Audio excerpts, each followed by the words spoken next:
প্রাক্তন তৃণমূল পঞ্চায়েত প্রধানের বিরুদ্ধে, এবং যেমনটাই আমরা জানতে পারছি যে পয়লা অর্থাৎ 1 তারিখে কিন্তু মুখ্যমন্ত্রী আসছেন, শুভেন্দু অধিকারী আসছেন প্রশাসনিক বৈঠকে, সেখানে তার আগে একেবারে তোড়জোড়, কি জানতে পারছো?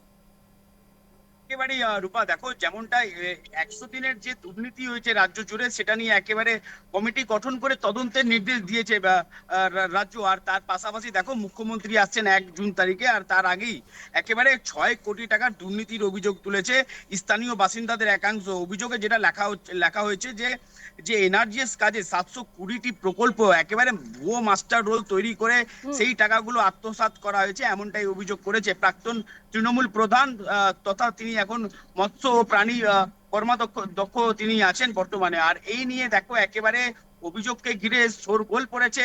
আর এই নিয়ে দেখো বিজেপি কটাক্ষ করেছে যে এরা গোটা রাজ্য জুড়েই শুধু দুর্নীতি করেছে। আর এই যে দুর্নীতির যেটা অভিযোগ করেছে স্থানীয় বাসিন্দাদের তরফ থেকে, আর সেই দুর্নীতি একেবারে সেই অভিযোগ জমাও পড়েছে প্রশাসনের কাছে। তদন্ত হবে, আর তদন্তের পরেই আসল সবকিছু জানা যাবে। আর যদিও দেখো একেবারে যিনি প্রাক্তন পঞ্চায়েত প্রধান নজিবুর রহমান, তিনিও দেখো একেবারে পাল্টা চ্যালেঞ্জ ছুড়ে দিয়েছেন, তদন্ত করুক, কোনো রকম ভাবে কোনো দুর্নীতি হয়নি, পাল্টা সাফাই দিয়েছেন। আর জানিয়ে একেবারে রাজনৈতিক চর্চা তুঙ্গে উঠেছে। তনু, তোমার কাছ থেকে রূপা, জানতে চাইবো, যেহেতু স্থানীয় বাসিন্দারা প্রশাসনের দ্বারস্থ হয়েছে, সে জায়গায় দাঁড়িয়ে তদন্তের ক্ষেত্রে প্রশাসনের তৎপরতা কেমন দেখতে পাচ্ছ? কারণ অভিযোগ উঠেছে প্রাক্তন পঞ্চায়েত প্রধানের বিরুদ্ধে। একেবারে লিখিত অভিযোগ দায়ের হয়েছে স্থানীয়দের তরফ থেকে।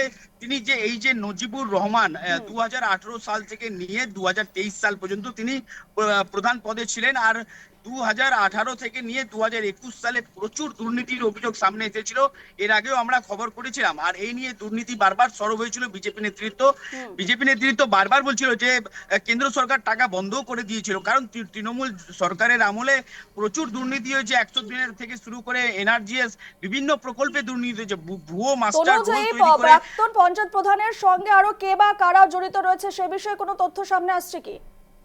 একেবারে সেরকম কোনো তথ্য উঠে আসছে না। তবে দেখো প্রশাসন যদি তদন্ত শুরু করে একেবারে বড় বড় রাঘব বোয়ালদের নাম উঠে আসবে, এমনটাই মনে করছে রাজনৈতিক মহল। বেশ, ধন্যবাদ। রূপা। ধন্যবাদ।